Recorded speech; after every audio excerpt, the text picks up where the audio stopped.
Hello and welcome to Book Lovers Companion, the podcast about books, authors, their craft, and more. My name is Edith, and joining me for episode 200, part 3, is the wonderful Teri M.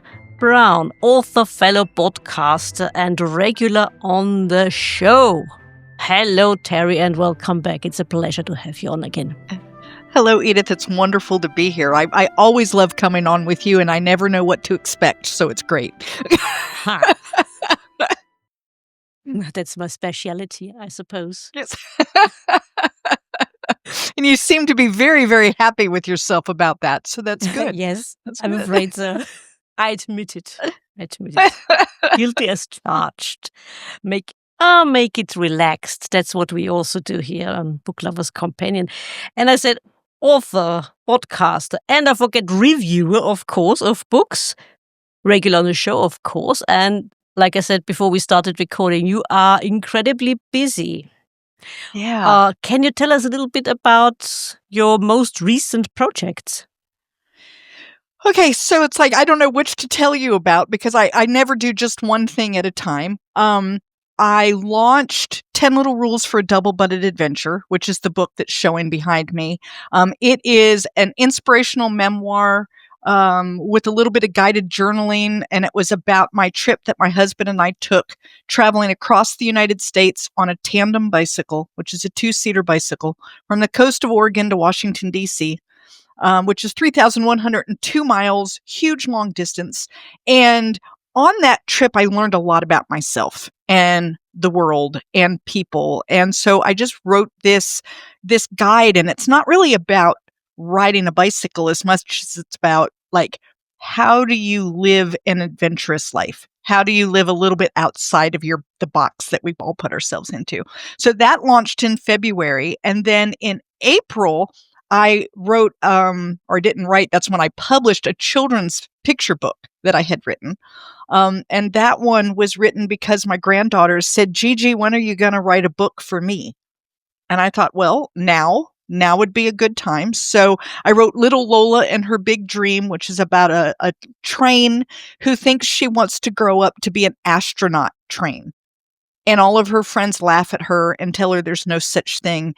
But in the end, she decides to keep that dream. And so it's just a really cool book about like dreaming big and holding on to those dreams. And then I've got lots of things kind of in the works that are like partially done and none of it has really gotten done. And I'm not sure that everyone else does, but my husband passed away in January. And it kind of sent me into of course it sent me into a tailspin, but a real tailspin in terms of writing. And I've been having a hard time figuring out like what's next and where do I go from here. I was writing a manuscript when he passed. It's humorous and I haven't felt humorous. And so I go to write it and I just kind of sit there and look at it like, I don't know what I'm supposed to do with this.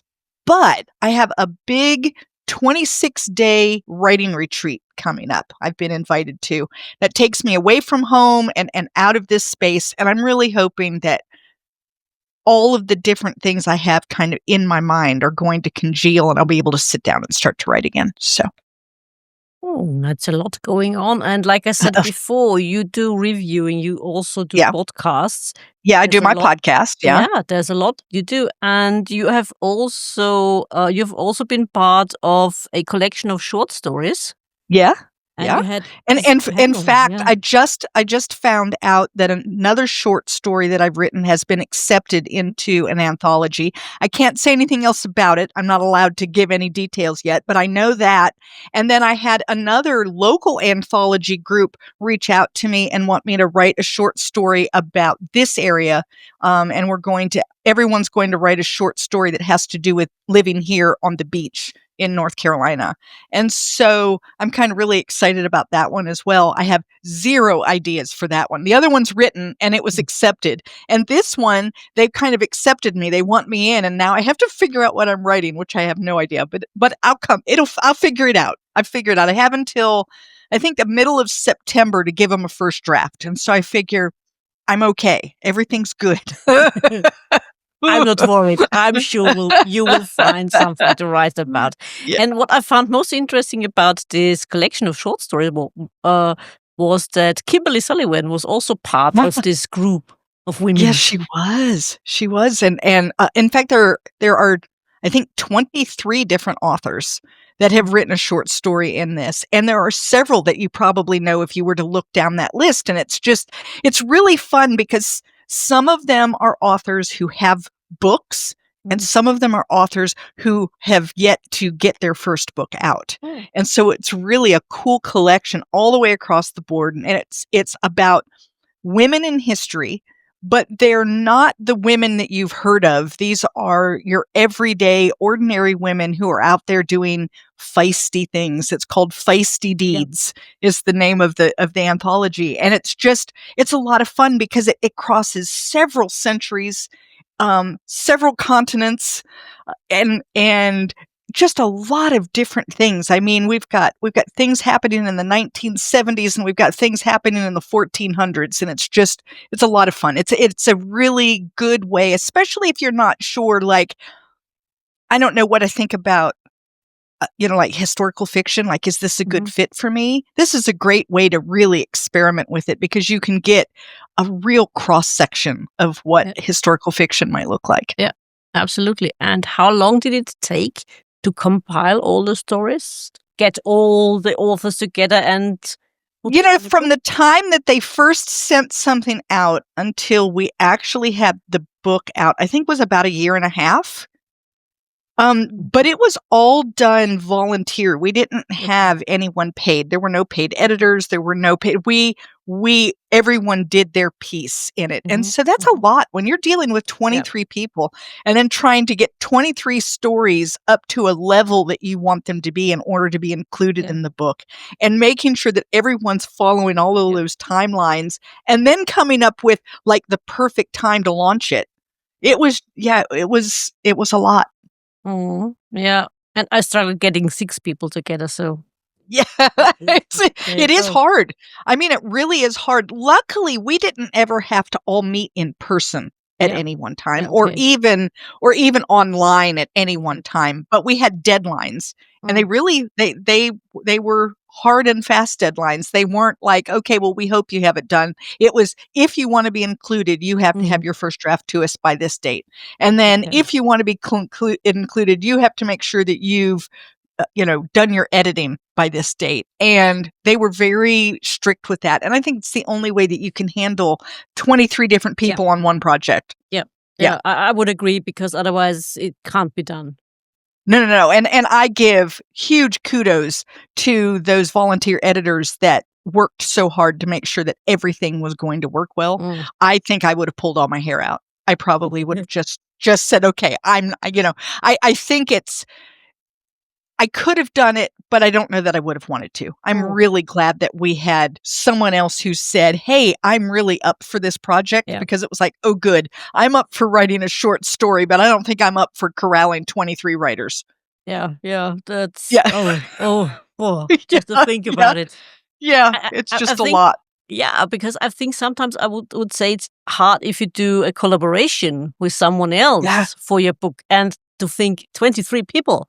23 people. And then we're not even just talking about getting all 23 of us together, but then things like coming up with a cover design and making sure that everyone is happy with it, and coming up with a book blurb, and is everybody happy with it, and coming up with, even the behind the scenes stuff, like how do we get it up on Amazon with 23 different people who are going to claim it as their book? All of that is stuff that had to be taken care of. Bookmarks and social media, and we want everything on social media to have the same feel, and who's going to be in charge of that, and all of that. And I think they did an amazing job. Because I did listen or watch, because it was also video, your conversation with those who organized. It was interesting to hear about their experience and what it took to get you all together. Yeah. Like I said, I'm really thankful for them, because we wouldn't have had it without them. It just would have always been an idea, and it would have never turned into anything because it's a lot of work. And especially when you're dealing with that many authors. Yeah. The one that's happening locally, we're writing longer short stories, and there's only 7 of us. And I think even that's going to be difficult, but that's a little easier. You're only corralling 7 people. You only have 7 opinions. 23, that's a lot of people when you think about it, Yeah, and not just you found your authors not just in the United States. Like I said, Right. We were everywhere. The people were across the globe. And so it was pretty amazing. Pretty amazing. Great. Absolutely. I think I've never asked you that. So I have put it down here for our conversation now. Okay. But when would you say did you catch the writing virus? Oh, geez. That's so hard to say because I think I ignored it for a long time. Like I kept pushing it because it wasn't the right time for me. When I was a little girl, I said I wanted to be an author. But I don't think I really knew what that meant because I also said I wanted to be an Olympic ice skater. And I mean, that was never going to happen, right? And so I knew I loved books and I loved reading and I was that kid. But, then I went to school, I got married, I had 4 children, I was raising 4 kids, I was homeschooling 4 kids. I ended up divorced, I remarried, I was in a horrible relationship. And during that time, I was writing for small businesses, doing website content and ebooks and things like that. And I wanted to write and wanted to have my own novel, but there was no way. I was in this really horrific relationship he was a horrible guy. And when you're writing your novels and you're putting your characters and yourself out there in those pages, and what if someone didn't like it? Right? I needed someplace safe that I could, go cry to. And I just didn't have that. So when I left him in 2017, words started falling out of me like a waterfall. So I would say in 2017 is when the bug virus thing that I had finally could not be contained anymore. So somewhere between 2000 and 2017, I knew that's what I wanted to do, but it just wasn't going to happen. And then finally in 2017, I got out of that relationship and it just started pouring forth. But even then I was too afraid to show anyone. So it wasn't until after that ride that we went on, the tandem bicycle, which for me was huge. I had not been on a bicycle in 40 years when I met Bruce, and we got on this bike and we rode across the United States. Of course, we did a year's worth of prep work, but even that, I tell people all the time, I don't care what you prep for when you're going on this big adventure, it's not enough. And when you get there on day 1, you think to yourself, oh, what have I gotten myself into, right? But it was at the end of that trip. So that would have been in 2020, October 2020, where I thought, oh my gosh, I can do anything I put my mind to. Like, what do I want to do? And the answer was, I want to be an author. And then just a little over a year later, about 14 months later, my first book came out. So I think that, the getting out of the bad relationship and then doing something big and bold. And I kind of proved to myself that, look, if you want something, you can do it. And I just did it. Now I don't look back because I absolutely love being an author. So. And we love your writing. Thank you.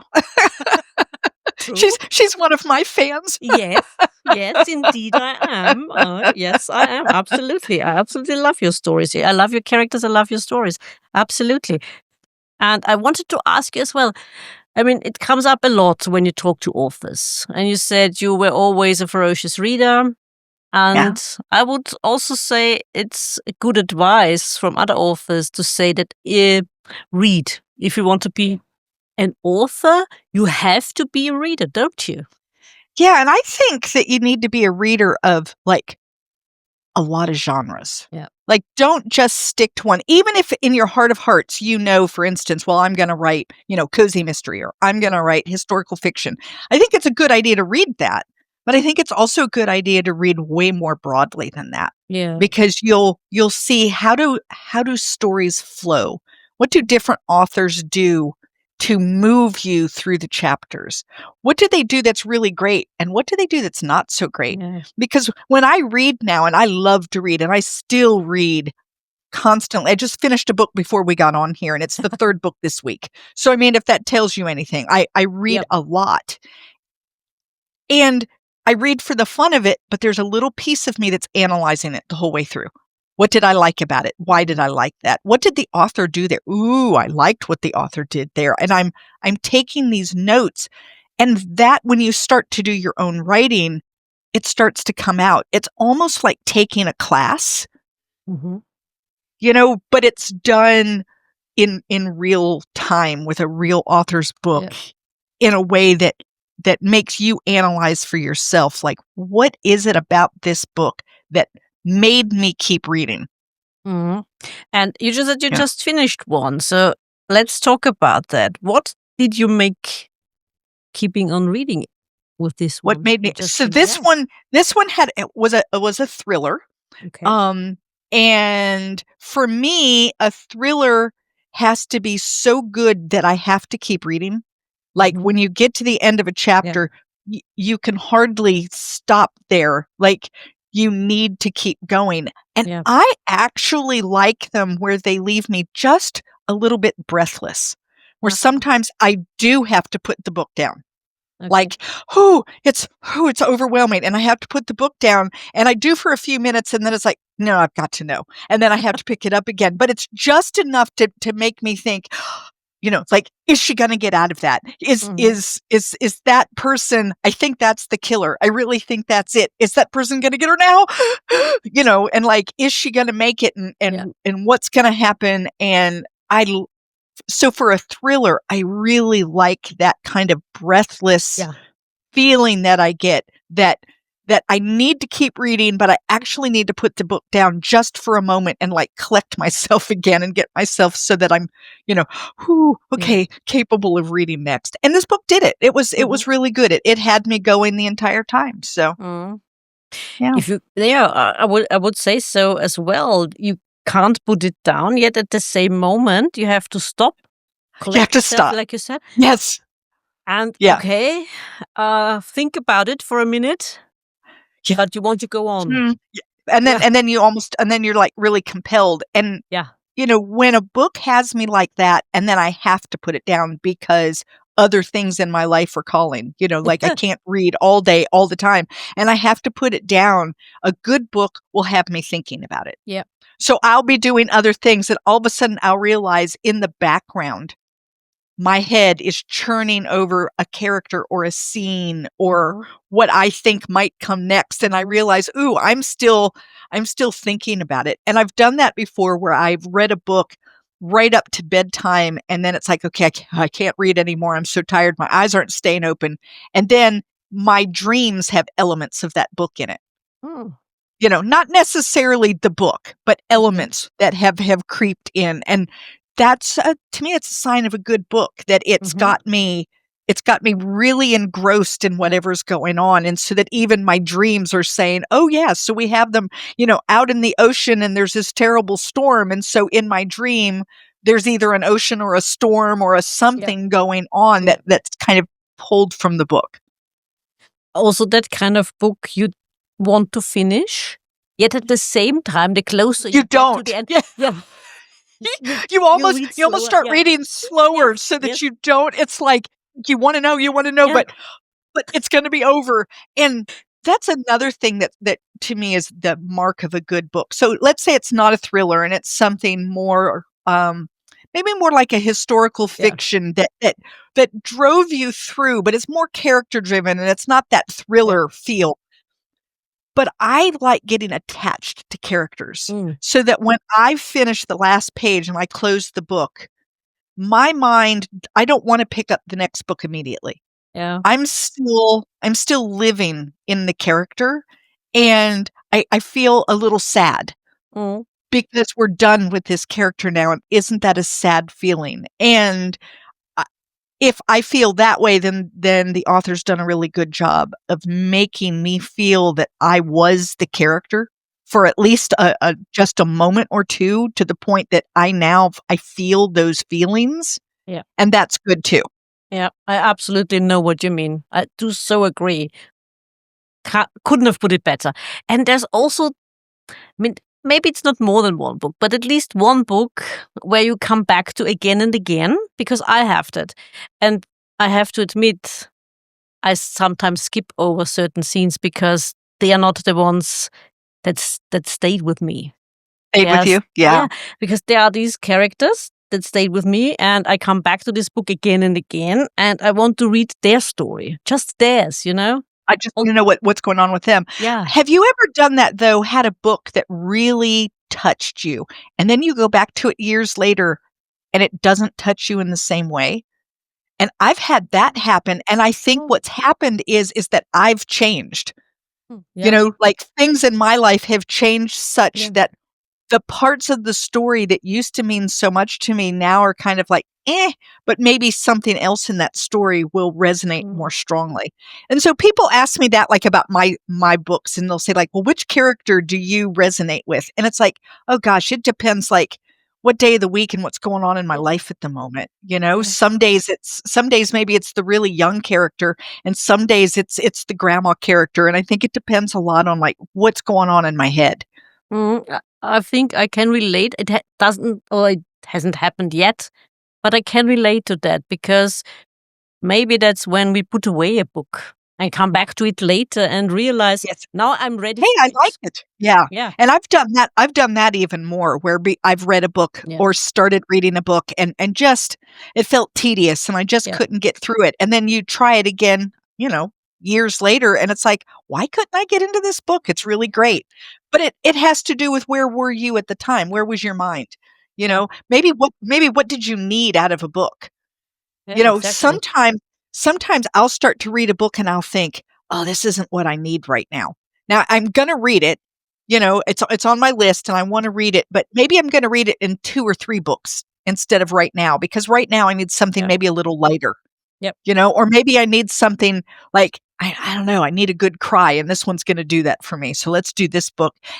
Or maybe it's, I don't need a good cry right now. Like, I don't I can't handle the emotion in this. I'll put it away, I'll bring it out a little later when I feel a little more, I don't know, insulated against all of it, so that I can, Yeah. have a good cry, but not take it all the way into my heart so that, I feel miserable for hours. So Yeah, I do get you. Absolutely. I would agree. And do you think, coming to the question of current question of people not able to be in the right mind, when they go to college and they can't even finish a book? I mean, that's what makes me sad. I mean, they are 18, 19, 20, and they can't even finish a book they're supposed to read. I mean, I do understand it was always hard for me if I had to read a book. yeah, yeah. But on the other hand, sometimes maybe a professor recommends a book or asks you to read a book which you would get, but you are not able to finish it. What's wrong? What's I going think on? I think there's a lot of that, not even just in books, but just when you look in life in general, where people get very, I hate to use the word triggered. That word has gotten so overused, but people now seem to get triggered by the smallest of things. Oh, you had an animal die in this book. I can't read it. My whole life is now ruined. You had a woman who had a miscarriage. I can't read this book. My life is now ruined. You had a woman who had someone who said something sexually offensive to her, and I now can't read this book. My day is ruined. And I feel like, but that happens in conversations. You watch people who are talking to one another, and someone says something, and what you've said is so offensive to me and has triggered me so badly that we can no longer be friends. I I just wonder what's going on in our world. I love the fact that in our world, we're allowed now to talk about mental health, because for so many years, mental health was a non-topic. Like, you couldn't be depressed, you couldn't be anxious, you couldn't have things that bothered you. It was just not allowed. Well, now though, it's swung all the way to the other side where everything bothers everyone and you have to be so careful what you say. And like you have to have trigger warnings in your books, which I refuse to do, but people want to do that. And they want you to tell them essentially before they open up the cover of the book everything that they're going to get, just in case that they might not be able to handle that there was a dog that passed away or that there was, whatever it is. And I think, gosh, that's part of the reading experience, and if there's something in your life, and so I don't want to make fun of someone who, let's say, has been through a horrible something. Maybe they were raped, or there was sexual abuse by their father, and reading about that really does just overwhelm them. I can understand that. I can. But in that case, I think it's kind of up to the reader then to maybe say to a friend, "Hey, have you read this book? And do you think, is there any of this in it? Because I don't want to read that." I just don't think it should be up to the author to lay everything out in the front of the book and say, "Here are the 47 things that might trigger you." And if you look at it, there's all of these things that you can be afraid of, all of these phobias. Well, the list of phobias, there's hundreds of them. Well, can you imagine if you had to list all of the things in your book that might trigger someone with, a phobia of Ferris wheels or whatever it is, right? And so I don't know. I feel like we were too far one way for a while, where anyone who had any kind of mental health issues were considered, damaged goods, and we can't even talk about it. And now we're just on the opposite side, where everyone is triggered by everything and we're all damaged and we're all just, a mental mess. I feel like there's someplace in the center, and I hope that we get there soon, Mm. because where we were wasn't very good, and where we are now, I don't think is much better. Yeah. I think Yes. it's just the opposite side of yucky. Yeah. Some middle ground would be good, wouldn't it? Yeah. But Yeah. there's also the question of the attention span, because that's also, I think, part of the problem when you think of it. It's not just the trigger warnings; it's also the attention span, because and Because they're reading text. yes, yeah, exactly. Yeah. I mean, you see it with TV shows or films. You can't have long dialogues because people don't have the attention anymore.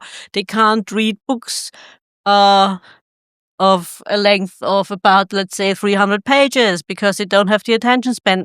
What's your attention span? I mean, don't get me wrong. Short stories are wonderful, but Right. sometimes you want to immerse yourself in a new, I don't know, in a new idea, in a new book, new characters, in a whole new world. And a short story, some can't do that. No, a short story can only do that to a point. Yes. Yeah. I think there should be space for all of this. But Yeah. yeah, you're right. It used to be, it wasn't that long ago where having a 1,000-page fantasy novel was the norm. Yeah. Yeah. Yeah. And it's True. not anymore. It's not anymore. Even the fantasy novels have dropped tremendously in the number of pages. Now, I can say that sometimes I get a little exasperated by really long books, but it's because I'm reading so many. Mm. And I read them to review them so that then I can talk to the authors. And when I get a book that has 600 and some pages, I think, oh, this is like 2 books, and I have to kind of get my mindset wrapped around it. But mine is more of I just know I'm trying to be more like a machine here and get all of this Yeah. stuff done. And someone throws in a double and it's like, whoo, that's long, Yeah. right? Yeah. But no, I do think that maybe our instantaneous world where everything is fast, we have fast food, we have fast coffee, we have, making coffee, for instance, used to be this long process that you had to do all of these things that, and the steps. And now you have pods and you throw it in and you crank the top down and you push a button and you have coffee and you walk away. Yeah. And I think that all of that has kind of led people to feel like books should be that too. Mm. Maybe. Yeah. And it's a shame.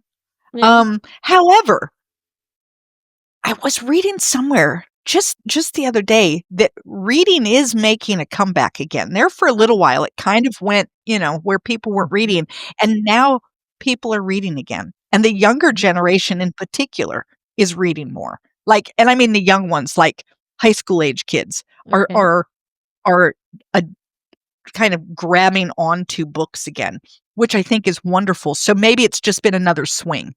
I honestly, when you look at the way the world does, we often swing from one edge to the other, where you do nothing but read, nobody reads, nothing but read, nobody reads. And at some point it's kind of in the middle, and then it's on these edges. And I think we've been on an edge for a while, and maybe it's starting to swing back.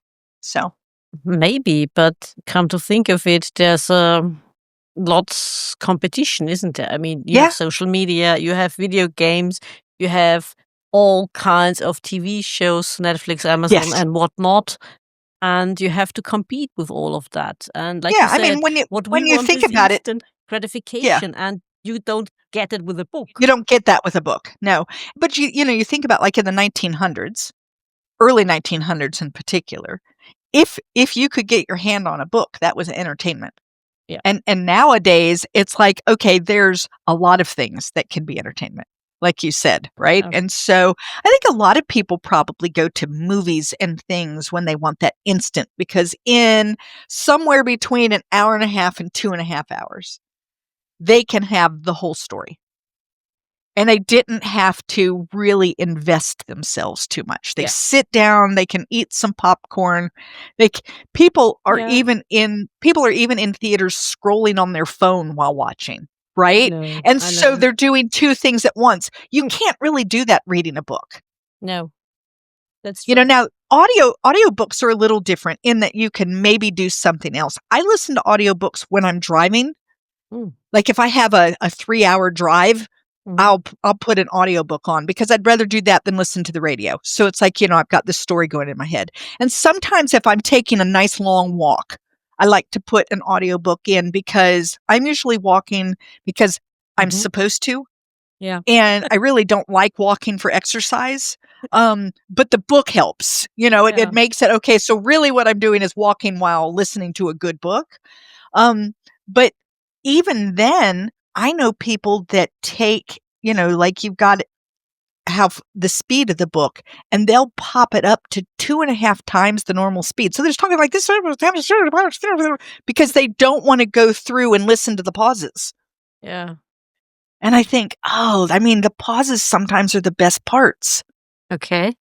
It's interesting that you say that, because I did try listening to audiobooks, because I also drive 3/4 of an hour to work and home again. And I thought, okay, give it a try. I can't get into it. I have to admit, I can't get into audiobooks. What I do listen to when I'm driving or podcasts. Podcasts. Yeah. I think that I have always loved having someone read me a story as a little girl. All the way into adulthood. If I had someone right now who said to me, hey, let's sit down and I'll read a chapter and you can read a chapter, we're going to read it out loud together, I would love that. I love books, and I love hearing how other people do characters and all of that. So I think that's probably why I like an audiobook. I tell everyone I always have 3 books going. I have an audiobook, I have one on my Kindle, and then I have a book. And it depends what I'm doing and where I am as to which one I'm currently into. My book, if I have a book, it's like when I go to the beach or I go to the pool, or I'm doing a real relaxed kind of thing. I love having a book in my hand. I love the feel of a book. My Kindle is, I work with a lot of authors. I don't expect all of them to be able to mail me a copy of their book. It gets overwhelming. Yeah, absolutely. I agree. Right. And I'd like to read at night before I fall asleep. Yeah. And I have the Kindle that you can change the coloring on it so that I'm not getting the horrible lighting. Yeah. And when I fall asleep with it in my hand, it doesn't bash me in the face the way a book does as I'm trying to, So it's kind of nice to have that. And then also, like, if I'm traveling and going somewhere, I can take several books and it's, in one little thing, and you can just pack it away. And then, like I said, the audio for when I'm doing the traveling and the out and the going, and just to have something to keep my mind busy. So, yeah, I do agree with you there. I mean, I'm not sure if my parents read to me that much. Maybe I'm the person who prefers to read for themselves. Maybe that's the reason why. Yeah, see, and I think that Isn't that the wonderful thing, though, about we now have so many different ways we Yeah. can consume a book? Yeah, Like absolutely. find what works for you. Yeah, I absolutely And agree. I've had people say, "Oh, well, listening to the book is not the same. It's not really reading a book." And it's like, well, yes, it is. They're still consuming the book. Yeah. They're consuming the words that the author wrote. How is it any different than if their mother read it to them? Yeah, exactly. Is it physically using your eyeballs to read the book? No. Is it consuming the story the way the author intended for the story to be consumed? Yes. It's not Yeah. like watching a movie, which is Yeah. different. Yes, absolutely. Yeah. A movie and the book don't often match up No. well. No. But an audio version of the book is the book, Mhm. just auditorily as Yeah. opposed to Yeah. So, Yeah. I think that if you consume books in whatever all three of Agree. those, that Yeah. it's all consumption of books, and you can Yeah. say you've read it. Yeah, absolutely. I would absolutely agree. Now that you mentioned doing reviews, I wanted to come back to that. And Yeah. you said you can't have authors send them to you. I mean, it might be easier if the author is from the United States as you are. It's harder Right. when you are in Europe like I am. Right. And Right. because it would cost you a ton if you would Yes. send the physical book. It's easier to send a digital copy. Absolutely. It's faster and not so much trouble, if at all. And like you Well, and said, then the other thing is let's just be honest. I read somewhere between 70 and 80 books a year. Okay? You take that over 5 years, that's a lot of books. Yeah. True. Okay? Now I'm having to figure out what to do with them all. I can't get rid of books. I don't know No. how to do that. That's so I would have so many books that it would be rather unfortunate. Yeah. Like I wouldn't be able to handle all that I had. So Yeah. being able to have them on a Kindle where I can go back to them. I can go back to them as often as I want, but I can have, 1,000 books and it takes up the space of a book. Yeah. And I that agree. for me is just a good, and there are a lot of people who don't like Kindles who say, "Oh, I want the book in my hand." And I have to admit, there's something really nice Mhm. about having the book and flipping the pages. But I just also know that it's not always the most convenient way for me to read Yep. a book. And so I True. just kind of I'm a consumer of books. Whatever way you get them to me is how I'm going to do it. So, Yep. Absolutely agree. It's a question of space, dear listeners, yeah. because we are not in the TARDIS. Yeah. It's not big on the inside. Our No. apartments, our houses are not big on the inside, unfortunately. Yeah. But I agree with you. I mean, I do love my Kindle. Don't get me wrong. But I also, like you, love the physical book. There's just something about Yeah. that and like, I don't know, opening it and Yeah. feeling the pages turn smell, and the the smell. smell of it and when you're done closing it, that satisfaction of closing it Yeah. up. Those are all wonderful things. Mhm. And I also know it's just not practical for every book that I read. It'd be Yep. crazy.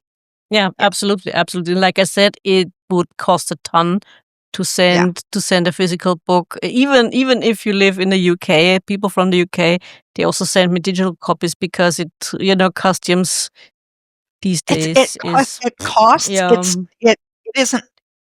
The timeliness is bad. yeah, If I need you to get it today, I can give yeah, it to you today yeah, digitally, exactly. and it could be 2 weeks before you get Yeah, it if I had to send it to you. yeah, exactly. And then the other thing I think that it does, at least for me and what I'm doing, is I can have an author who has their advanced reader copy ready, but not their copy. Yep. And they're going to have a podcast with me Mhm. that is going to come out around the time their book Exactly. launches. Exactly.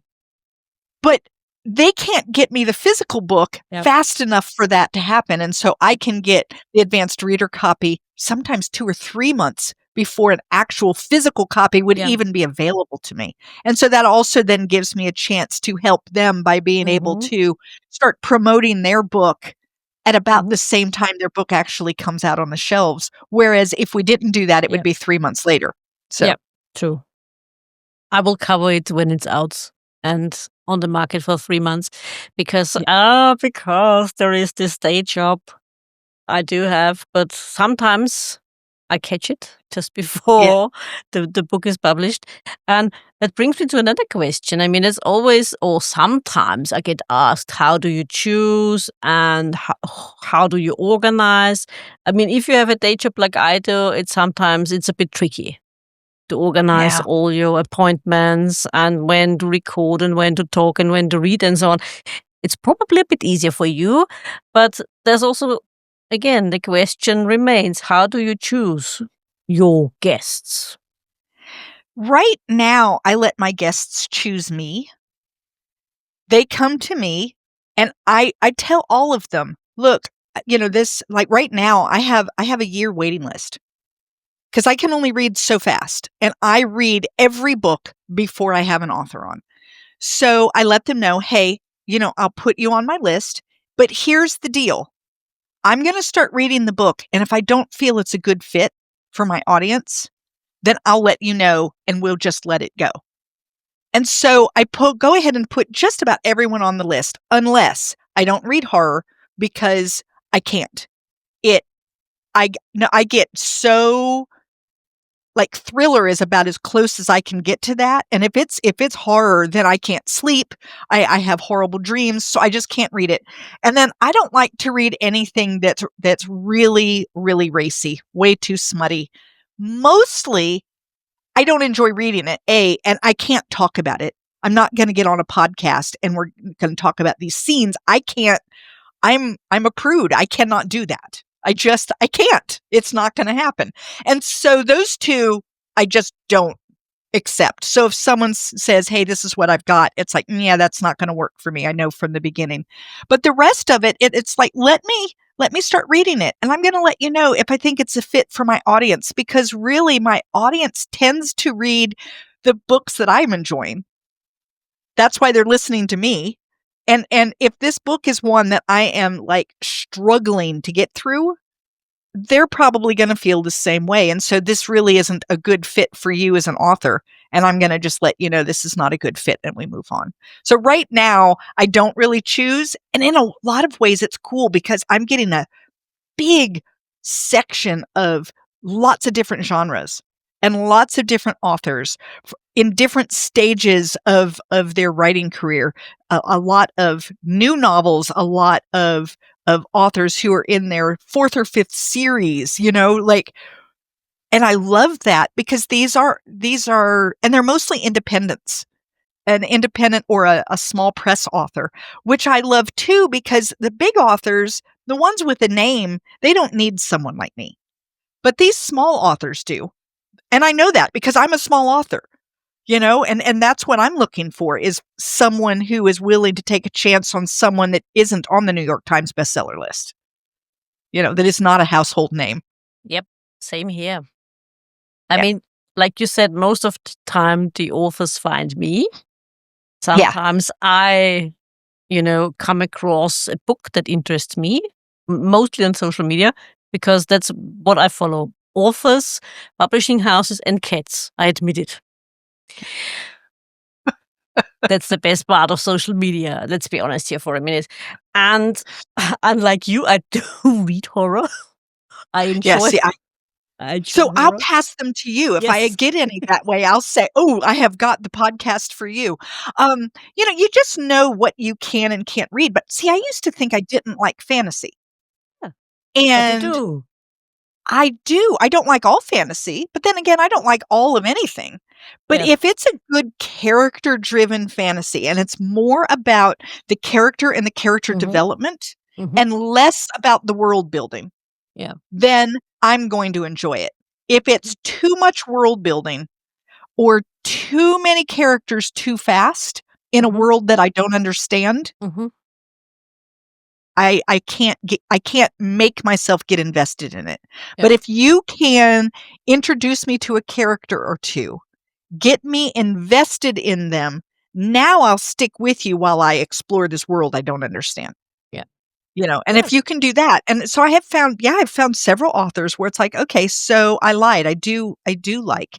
I actually read a story the other day and it was about werewolves. I've read 2 of them now, and I would have said never Like witches, werewolves, vampires, none of that really does me. I've read several, and it's like, wow, these were good. They were really good. Now, I've read some that aren't, that are kind of very cliched, nothing that Yep. but I've been surprised. Like, I read one the other day, and I even told the author when I chatted with him, I said, "I liked this book, and that was shocking to me." And he was like, "Why?" And I said, "Because as soon as I knew there was a werewolf involved, I thought, I'm not gonna like this book." I said, "But you caught me very quickly, and I liked the characters quickly enough that I could allow the werewolf to be part of the story. Okay. If it had been done a different way, I might have been turned off enough that I would have never been able to like the character. But I fell in love with the character fast enough that the fact that there were werewolves involved was okay. Mm. Yeah. See, And that's what it that's takes for me." yeah. Okay, So, I do see where you come from.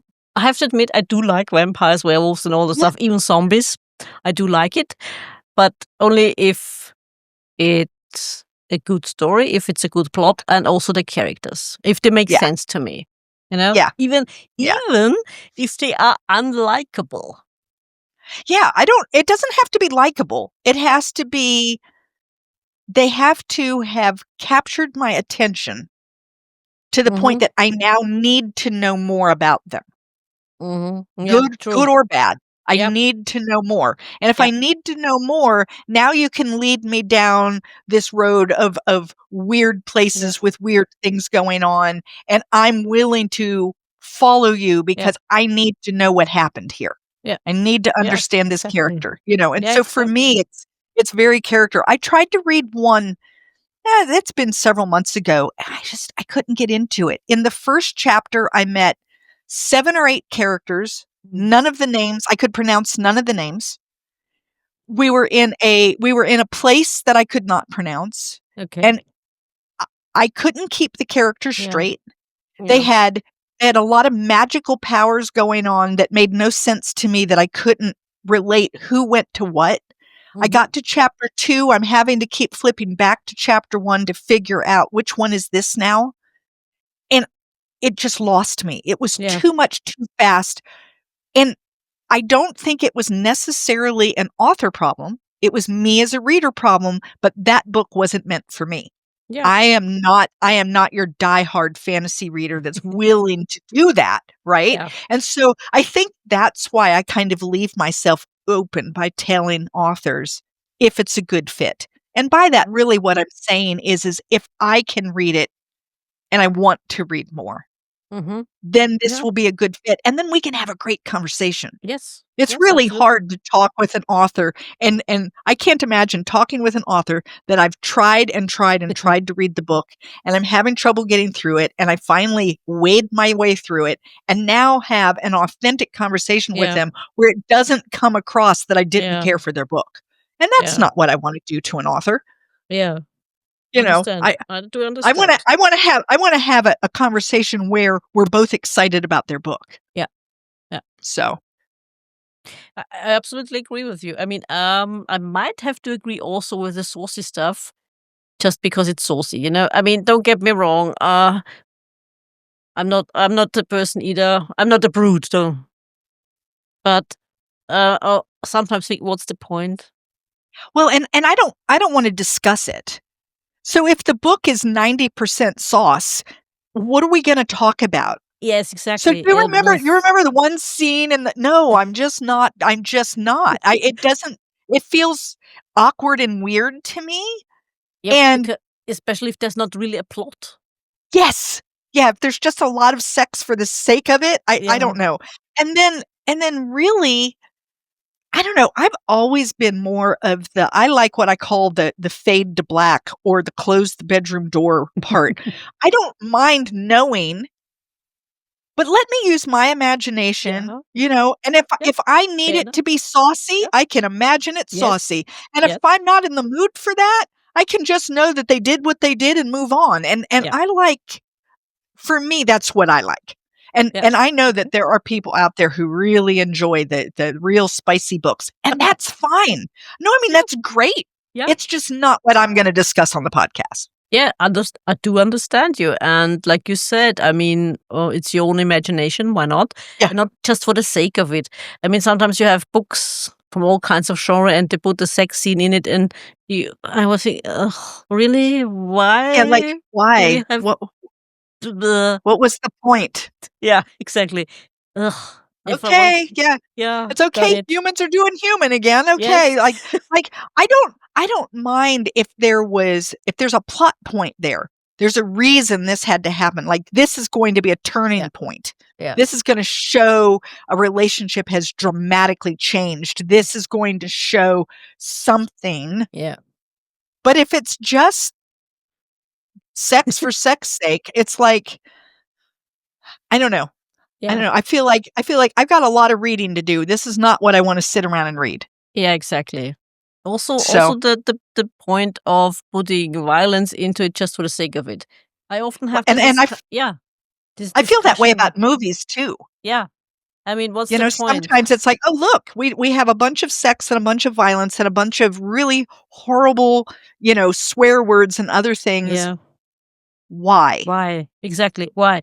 Just putting in the gore just for the sake of it. I mean, especially in crime fiction, it doesn't have to be. I mean, okay, if it fits the scene, if it fits Yes. the plot, fine with me. No problem there. But just for the sake of it, why? Yeah. I don't wanna read about the dripping blood if there isn't a reason to know Yeah, it, exactly. because I already know that's what blood does. Yeah. I only need to know about the gory piece Yeah.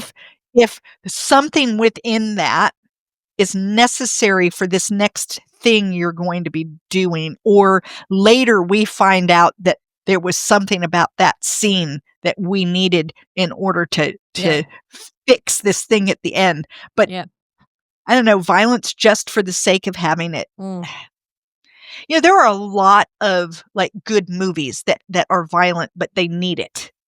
Yeah. Saving Private Ryan, it is a horribly violent, very It's war. graphic, It's a war film. I but mean, but it needs it, yeah. Yeah, right? exactly. Like, how would you do that without it? And then there are others that are kind of like, "Okay, we're gonna shoot people now." We're gonna, "Oh, look, their limbs are flying off." I don't know, it just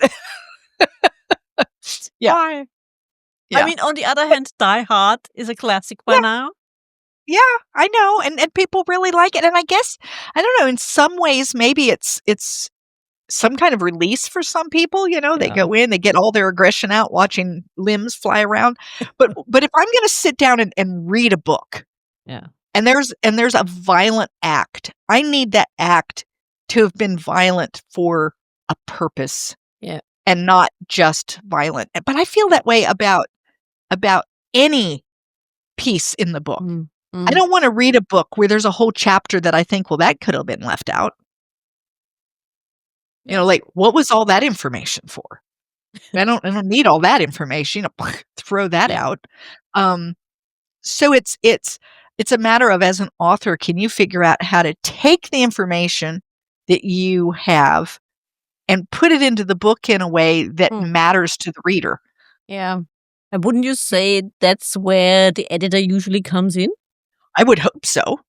I would hope so, but we now live in a world with a lot of self-published books and a lot of self-published people, and don't get me wrong, I have one of my, books, my children's book is self-published. I hired an editor prior to, but Mm. I mean, it's self-published. I don't think there's anything wrong with self-publishing. I think there's a wrong way to self-publish, and the wrong way to self-publish is to assume you don't need an editor.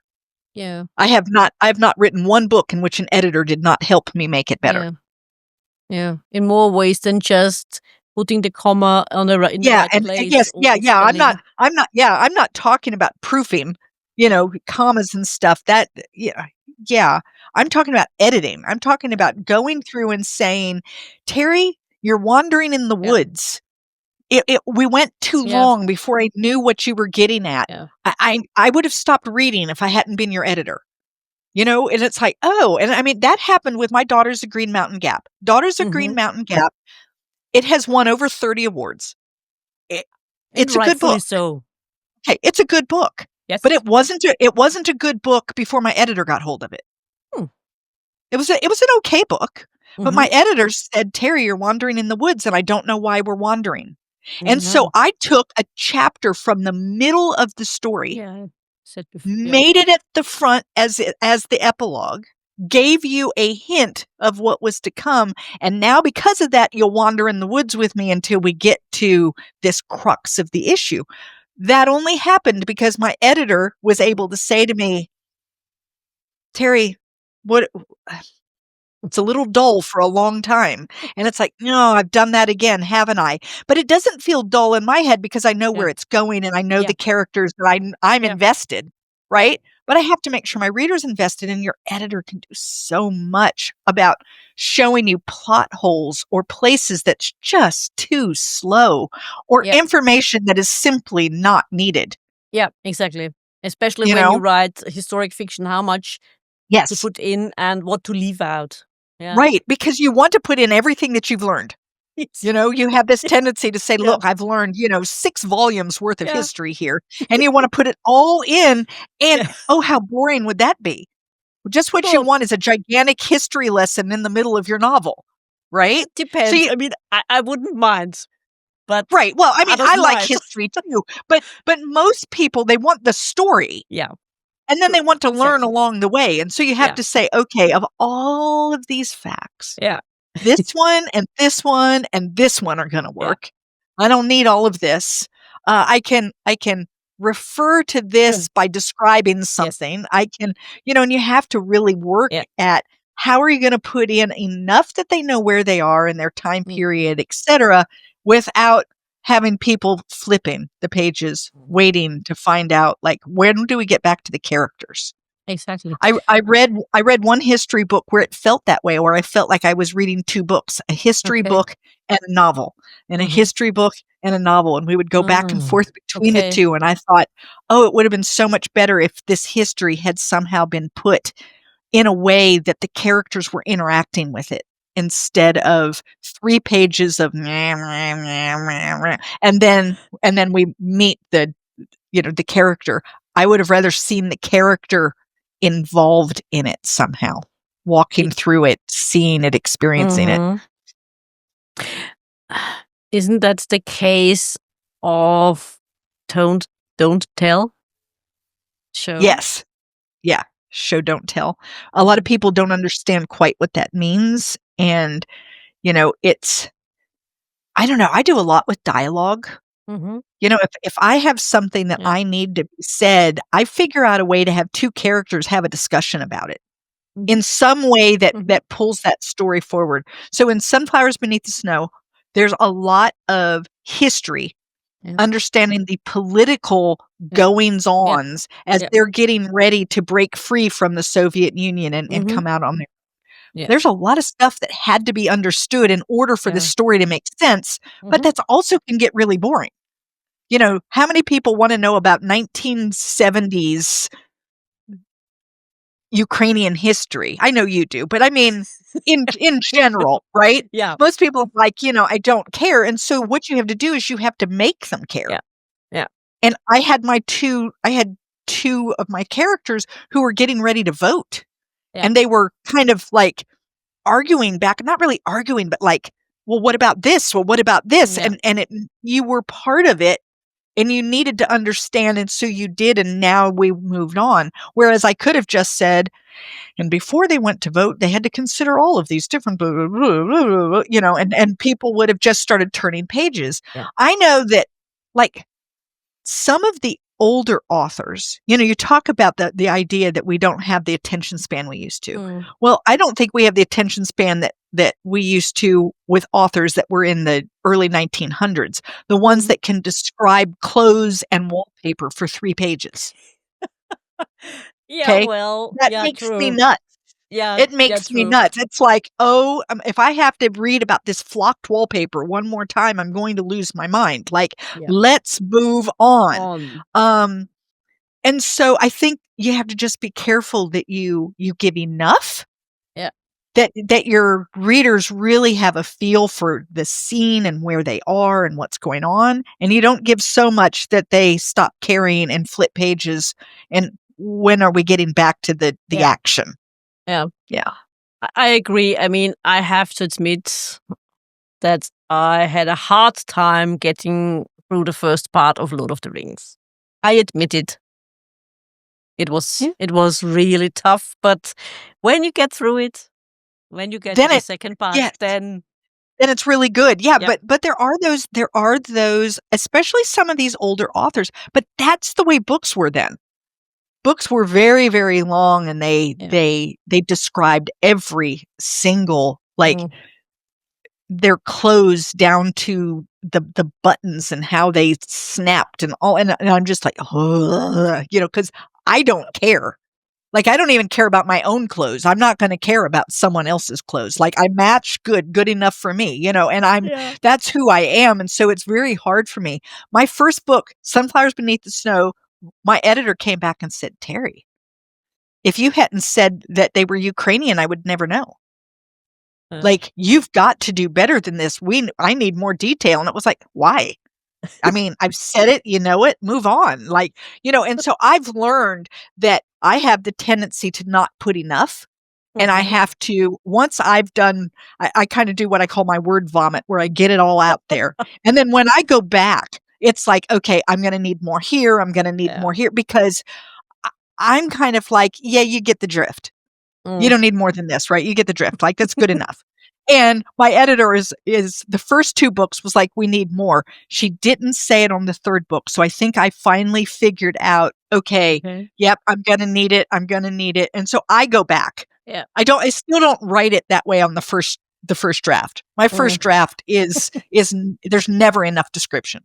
Okay. Um, my second draft, now finally I've learned, okay, this is where people are gonna want a little more and a little more and a little Yeah. more. And now my Yeah. my editor's not going, "Teri, honestly," it's like, "Okay, okay."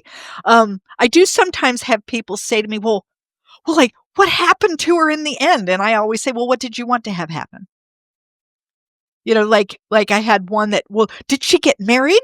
Did she ever get married and have children?" And I said, "Do you want her to get married and have children?" They said, "Well, yes." And I said, "Okay, that's what happened then." Like whatever, it's fine. That's not where my story went. My story stopped when she was 12. Yeah. If you wanna know that if she got married and had children, decide for yourself. Did she? Yeah. Or maybe she went to a convent. Who knows? Yes, you never know. Like, Yeah. whatever you wanna have happen. Yeah. That's Yeah. it, you Absolutely. know? I mean, So, and sometimes you are asked to explain things that are completely, like you said before, for you it was absolutely clear they are Ukrainian. Why do I have to explain it? And you also have this. I had this thing because for me it was absolutely clear what we were talking about in the book, and my publisher said, "Yeah, well, you know it because you are from Austria, and for you it's absolutely clear. For people from the United States, it's not clear. Maybe you should put in a line where get you can something give that a helps little bit people, more a little information." context so Yeah, they have a clue. Yeah, yeah, and those are the kinds of things that, as an author, it's really hard to see by yourself, yeah, yeah, because you're too close to it. yeah. You know it, you've done all the Yes, research, you've done all the right, and it all makes sense to yeah, you, and your author can look and say, "Yes, but for those of us who aren't in your head, living there, we need more information here." And so I have just found that an editor, my first time having my book edited was torturous. Like, mm, I felt like someone was, like, tearing my baby limb to limb, and it felt horrible. yeah, yeah, Um, the second time was a little better. The third time, I actually was looking forward to it. I could not wait for the editor to get hold of it, because I knew she would give me some insights that would allow me to take my book and make it better. yeah, And I love that idea of, "Hey, I am the author and I've written this, but I need this extra pair of eyes that yeah, can help me, that can see it from an angle that I just can't see it from." yeah. The blind spots. Yeah. Yeah. And, I have these characters, they live in my head. Yeah, I know what they would have for breakfast yeah, every morning. I know them intimately, right? yeah. And so, to me, certain things are very obvious, Yes, yeah, yeah, right? yeah, And my editor will say, "Yes, but for those of us not living in your head with your characters, I don't have any clue why she would do this. Yeah. And I'm like, what do you mean you don't have any clue? It's obvious why she would do this. Not so obvious. so much. Okay. Yeah. So you go back and you explain why she did something. And now all of a sudden the book is so much stronger because you didn't just assume people knew or you didn't kind of imply. Mm. So my second book, In An Enemy Like Me, she wanted me to get rid of one of the characters. She said, he's not needed. He doesn't have an arc. And I was mortified because to me, he was like one of the main reasons of even writing the book. And she said, take him out, take all of his points of view out and just read it alone and you'll see he doesn't have an arc. Well, she was right. It was implied.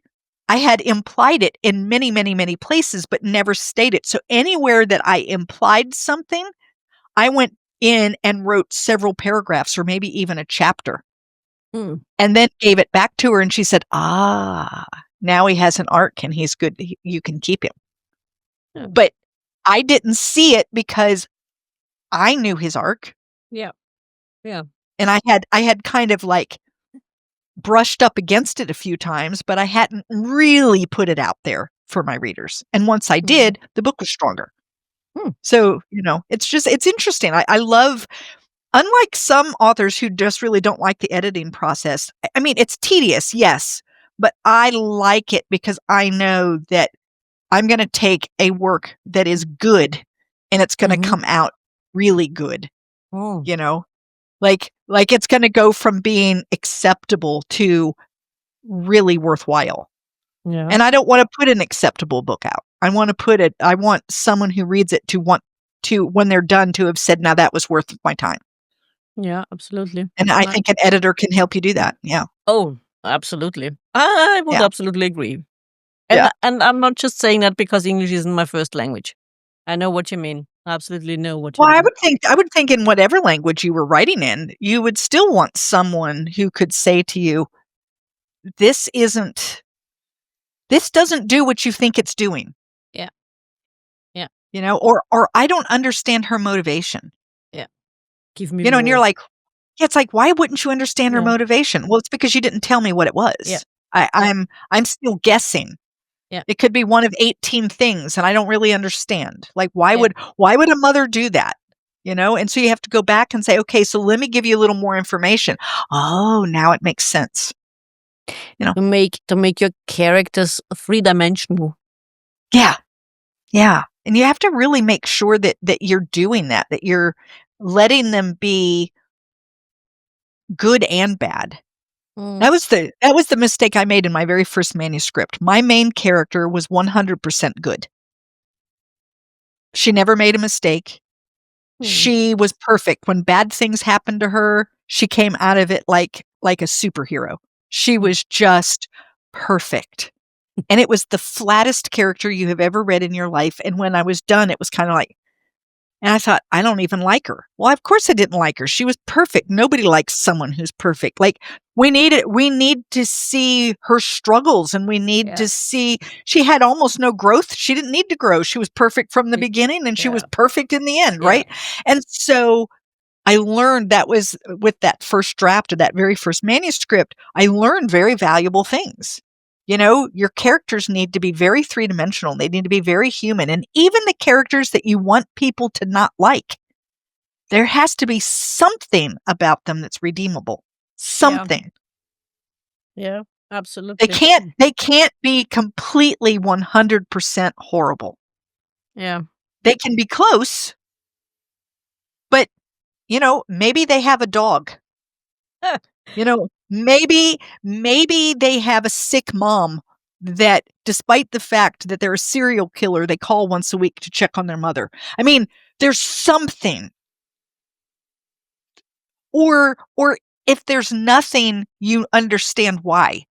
Like, you've seen their backstory and you understand that this is someone who lived through something so horrific that the only way that they knew how to handle it was this way. And even though you still don't like them, you at least understand how they got there. But if they're just horrible, horrible, horrible, and you don't have any, it's hard to get into them at all. You know, you need a reason to understand them or to wish they could be different or something, you know, and so that's that three-dimensional thing. You have to give them Flaws. Yeah. Oh. Yeah. Yeah, true. Maybe that's the reason why the teacup doesn't like Mickey Mouse and loves Donald Duck. Maybe. But Because I agree, because Mr. Goody Two-Shoes, I mean, he's a bit Yes. boring, you know? Right. But Donald Duck's always getting into trouble and he's always Yes. making mistakes, but yet he's lovable. Yes. And his heart is good. Yes. His heart is in the right place. Yes. He just fumbles through all the time. Yeah. He's constantly in the middle of doing something wrong. And that's more like me. This is more like you. I mean, you know, like we go through life and we're desperately trying to be, you know, the best person we can be, and we make mistakes all the freaking time. And I'm constantly having to apologize and, oh, gee, I didn't mean it that way. And oh, I know how that sounded. And I'm so sorry. I mean, I must say I'm so sorry so many times. So when I meet a character like that, I can relate immediately. Yeah. You know, characters have to be relatable in some Yeah. way. And so even if you meet a horrible character, somehow there has to be something that makes you relate to them in some small way. Yes. Even if it's, you know, they thought about kicking the dog and they didn't. You know, like something that makes you say, well, there's at least, they at least have something in them that is recognizably human. Yeah, I absolutely agree. Because if not, then the character just is going to fall flat. They're not going to do what you need them to do. Yeah. It makes me wonder if fairy tales are maybe too flat. They might be. The reason though for a fairy tale is so very different. Those fairy tales, I mean, you know, they came about to warn people about things and you know, they had and so they almost need to be, but most of them are pretty short too. Yeah. So when you look at a short story, your characters can be a little flatter because you're not going to get to know them as well. So you only get to see very small pieces of them. You only get a glimpse of their character, of who they are. Yes. Do you think maybe that's the reason why some people are not that fond of short stories? Because they want to know more about the character, who he or she really is. I have found it difficult for me. I'm a wordy person. And I find it difficult to do a short story because you have to jump in pretty quickly. Yeah. You can't have a lot of backstory. The backstory has to almost be like part of what's happening right now. And you don't get to really develop who they are and all of their, I like lead up. You know, which is what my editor will say is I wander in the woods too long. Like I can write 18 chapters and we've not gotten to the crux of anything yet because I'm still helping you know the character, right? And so for me, it's one of the reasons why I've started writing some short stories is I think it will help me learn to not wander around in the woods. It will help me know how to like get to that crux a little faster.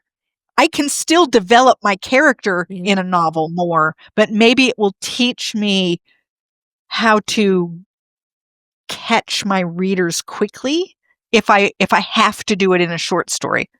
You have to be. That's what I spoke about with my guest the other day, who has just published a collection of short stories. You have to be more precise, more concise when you write short stories. You do. In fact, one of the things I love doing right now is I like doing flash fiction. So flash fiction is even shorter than short stories. It's usually 500 words or less. And then I have one in particular that I'm doing that is 50 words or less. And then there's one that I love doing that's exactly 53 words. And what I like about it is I write my story. It's always too long. And then I have to go back and figure out of this, what really matters. Take out this word.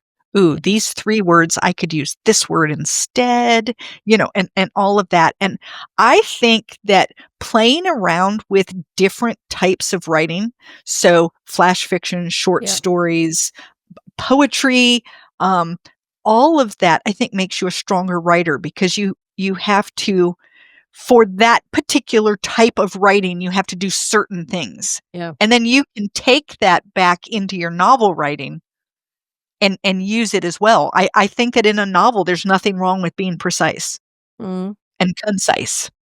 Like there are times where that's exactly what you need. And to be able to pull that because, oh, I've done that before in this kind of writing, to learn those styles. I think it's great. I love experimenting, and I also get very bored.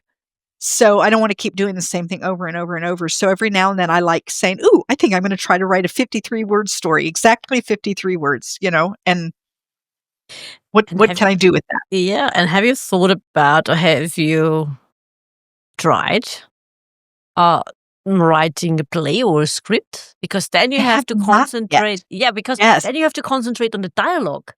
Yes. Yes. And the thing that scares me about that, and it's probably something I should try because it scares me, is that I do a lot of in your head stuff. My characters do a lot of thinking, right? And so you know what's going on because they're thinking it and you're Yeah, sitting in their head with them and you know it. Well, you can't do that in a play. exactly. Yeah. It has to be done either in action, something you see them doing that gives it away, or it's in dialogue. Yeah. And those are the only two things. And so, yeah, in fact, I've had people say, "Oh, I think, like Sunflowers Beneath the Snow would make a great movie." And it's like, I don't know how we'd make it a movie. 70% of it's in their heads. Like it would take an amazing scriptwriter Yeah. to be able to figure out how to get all of that out of their head and into. Yeah, so yeah, it would probably really be a cool exercise for me to do something like that, even just to take a couple of chapters and just Yeah. say, how would I turn this into a script? Yeah.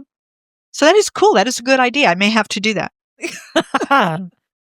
Yeah, why not? And let Yeah, me why read not? it. Yeah, okay. Well, we'll see about that. Looking forward to it. I mean, I'm looking forward to even more from you. Can you tell us what's next? Oh, so I'm writing a story. I've been writing it. My husband got ill and everything just kind of stopped. But I'm writing a contemporary humor with like a side of romance, but it's not true romance. So it's going to have it's more like maybe a little bit of rom-com, but even then it doesn't quite follow the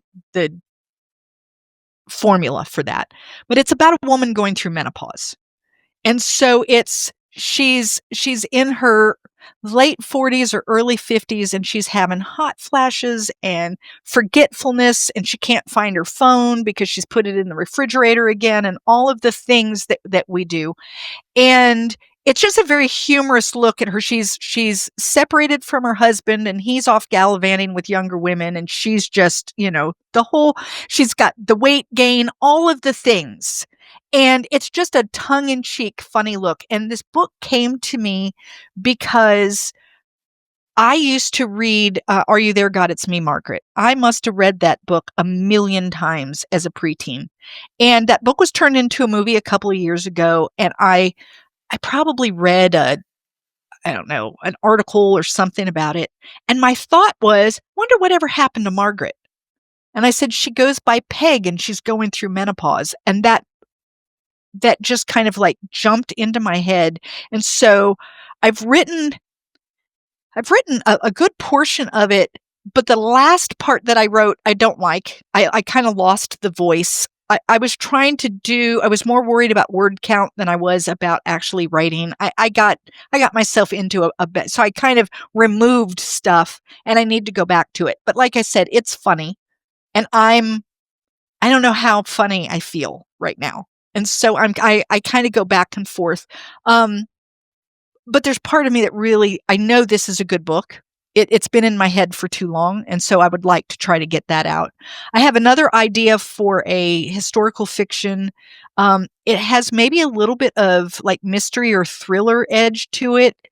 I don't really know where it's going yet, but I have like little pieces that I think are going to happen. So it's going to be set in modern day, but the historical part is that it's an ancestor of hers that she is learning about, and that's going to take her on this like mystery adventure thriller thing. I have little pieces, snippets in my head.